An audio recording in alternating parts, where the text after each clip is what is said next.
कि वसीम बदामी के प्रोग्राम में तो बड़ा क्लियर नहीं कहा और उसको लोग अभी शेयर भी कर रहे हैं। मैंने कहा था कि इसको जिस दिन आप निकालोगे तो ये आपको पूछेगा नहीं कि मुझे क्यों निकाला, ये आपको बताएगा कि मुझे क्यों निकाला।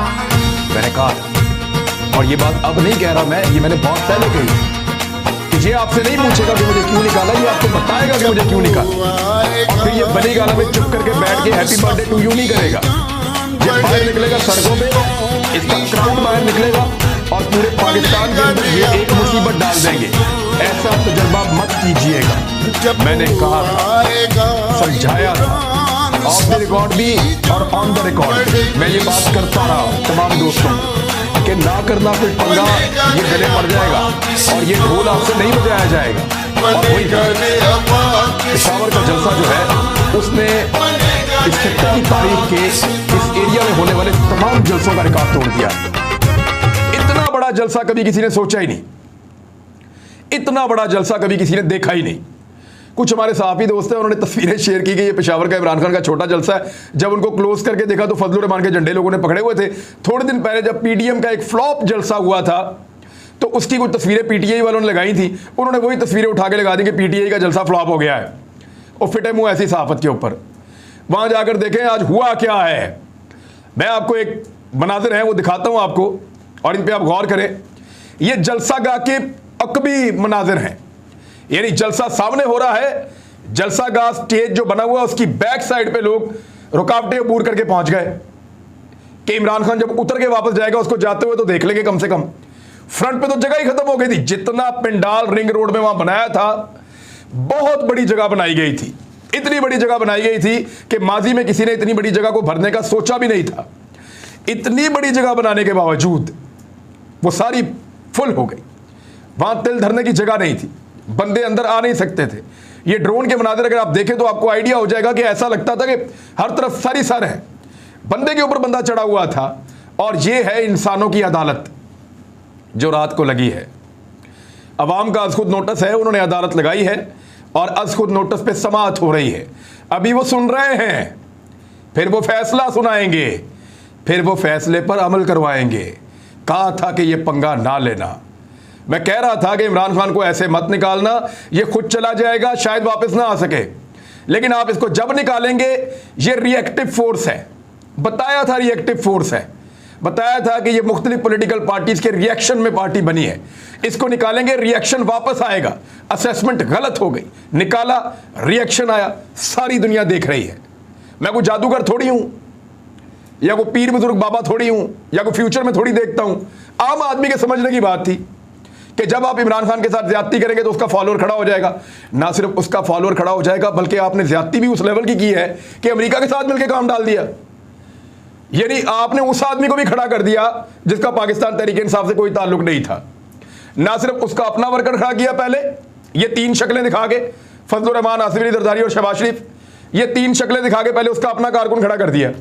बाद में अमरीकी साजिश के मामले के ऊपर बाकी जो रही कसर थी वो भी पूरी कर दी। अब पब्लिक ही पब्लिक है उसके साथ। और इमरान खान साहब का जो मूड था आज के जलसे में, वो काफ़ी गुस्सीला था।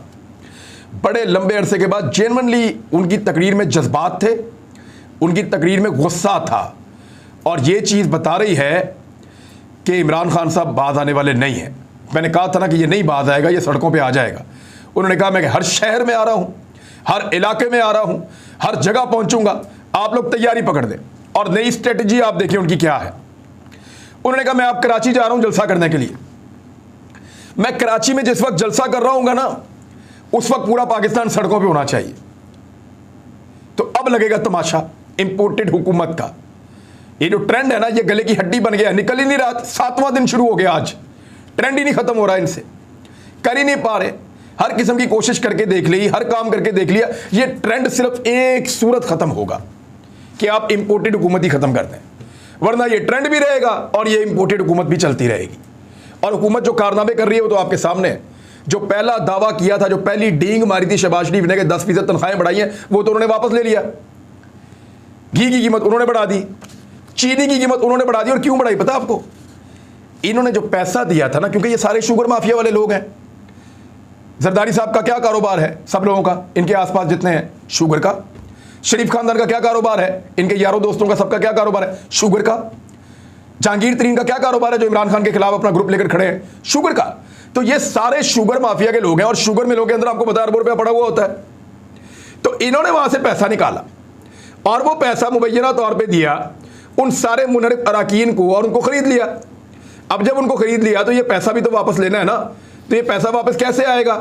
आपको पता है कि अगर चीनी की कीमत 2 रुपए किलो बढ़ जाए तो उससे कितना बड़ा मुनाफा होता है इस माफिया को, कितना बड़ा मुनाफा होता है। तो इन्होंने 9 रुपए, कई जगह पे 13 रुपए तक इन्होंने चीनी की कीमत एक दिन में पहले दिन आते ही बढ़ा दी, ताकि 10 दिन 15 दिन के अंदर अंदर जितना पैसा इनका खर्च हुआ है, क्योंकि रमज़ान में आपको पता है चीनी का इस्तेमाल, लोग शरबत बनाते हैं, बहुत सारे जूसेस बनाते हैं, चीज़ें बनाते हैं, अब मीठा बनाते हैं, तो रमज़ान में बहुत ज़्यादा इस्तेमाल हो जाता है चीनी का, और लोग राशन बांटते भी हैं तो चीनी बहुत ज़्यादा बिकती है रमज़ान में। तो इन्होंने किया ये, आप फ्रॉड चेक करें और लेवल चेक करें कि इन्होंने चीनी की कीमत बढ़ा के ये 2 हफ्ते के अंदर जितना पैसा इन्होंने लगाया इमरान खान को निकालने के ऊपर वो सारा इन्होंने पूरा कर देना और मुनाफे के साथ। यानी जो लोग बिके और जिन्होंने लोग खरीदे, हॉर्स ट्रेडिंग जो हुई उसका बिल भी पब्लिक को डाल दिया इन्होंने। ये है, इसीलिए तो डरते नहीं है पैसा खर्च करने से। इनको पता है कि इक्तदार में आके पैसा बनाना कैसे है। इमरान खान साहब खासे गुस्से में थे, जो बातें उन्होंने की उनमें से कुछ चीज़ें बड़ी इंपॉर्टेंट है, मैं आपके साथ शेयर करता हूं। उन्होंने कहा जी जब मैं कराची में जलसा कर रहा हूँ ना तो पूरे पाकिस्तान में निकल के सुननी है तुम लोगों ने बात, और अब बड़ी बड़ी स्क्रीनें लगेंगी हर शहर के अंदर, हर शहर के अंदर बंदोबस्त किया जाएगा। जलसा कराची में हो रहा होगा और सामईन पूरे पाकिस्तान में होंगे, और फिर इसी तरह जब वो लाहौर में आएंगे तो जलसा लाहौर में हो रहा होगा और सामईन पूरे पाकिस्तान के अंदर होंगे। अब ये एक नए तर्ज की सियासत शुरू होगी। या लीडर तरले कर रहा होता है, बंदे इकट्ठे कर रहा होता है। जितना बड़ा जलसा ये इमरान खान का था ना, इसका तो कोई मिसाल ही नहीं है। जलसे की बैक साइड में जितने बंदे थे ना, ये पीडीएम की 13-14 जमातों ने मिलकर जब जलसे किए तो उतने बंदे ये इकट्ठे नहीं कर सके। जितना बड़ा जलसा पीडीएम की 13-14 जमातें इस वक्त मिलकर कर सकती हैं, या पहले जो 11 जमातें मिलकर जितना बड़ा जलसा करती थी पीडीएम का, उससे ज्यादा लोग इमरान खान की आज के जलसे का जो स्टेज था उसकी बैक साइड पे खड़े इंतजार कर रहे थे एक झलक देखने के लिए। ये क्या कर दिया आपने, ये क्या कर दिया? अच्छा खासा मामला चल रहा था, सब तरफ ठीक था, आपने जानबूझकर एक ऐसी मुसीबत खड़ी कर ली है जो अब गले पड़ी है। इन सारी पॉलिटिकल पार्टीज को अब ये सोच पड़ गई है कि करेंगे क्या, बचेंगे कैसे। आपको पता है पाकिस्तान तहरीक इंसाफ से गुज़िश्ता 2 दिनों से लगातार बेशुमार लोग राब्ता कर रहे हैं कि हम पीटीआई ज्वाइन करना चाहते हैं। पब्लिक के अंदर जो है वो पीएमएलएन के लोग जो कल तक थे, या पीपल्स पार्टी के लोग थे, या दीगर पॉलिटिकल पार्टीज के लोग थे, उनकी हमदर्दी इस तरफ आ गई है। ये सारा कुछ जो है वो गलत प्लानिंग का नतीजा है, तो अब भुगतना तो पड़ेगा।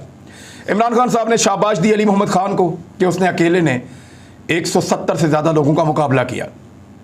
शाबाश का मुस्तहिक है वाकई। और लोगों ने जिस तरह अप्रिशिएट किया अली मोहम्मद खान को, तो वफादारी की लोग कदर करते हैं। कासिम सूरी को जब इमरान खान ने अप्रिशिएट किया तो लोगों ने जितना अप्रिशिएट किया, लोग वफादारी की कदर करते हैं। ये जितने मुनहरिफ अराकीन हैं या जो लोग बेवफाई जिन्होंने की है, उनके लिए इसमें एक सबक है कि कमज़ोरी दिखाने वालों को लोग याद नहीं करते। आप अकेले हैं या हुजूम में, आप लड़ते हैं, लोग आपको याद रखते हैं। अली मोहम्मद खान और कासिम सूरी आज के 2 हीरोज थे। जलसे के अंदर लोग उनको अप्रिशिएट कर रहे थे।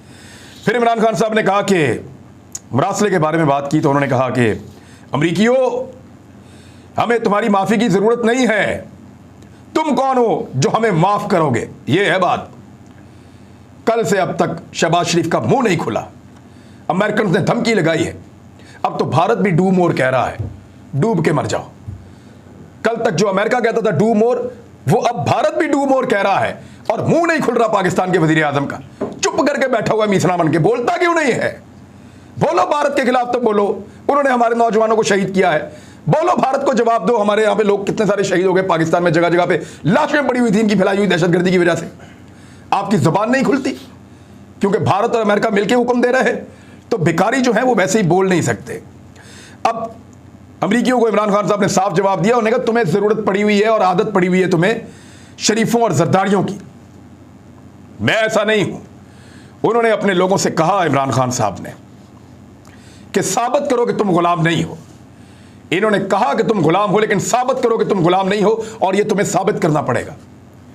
और जो बड़ा एक ऐलान इमरान खान ने किया इस जलसे के अंदर, वो ये था कि हकीकी आज़ादी की जंग का मैं आज से ऐलान कर रहा हूं।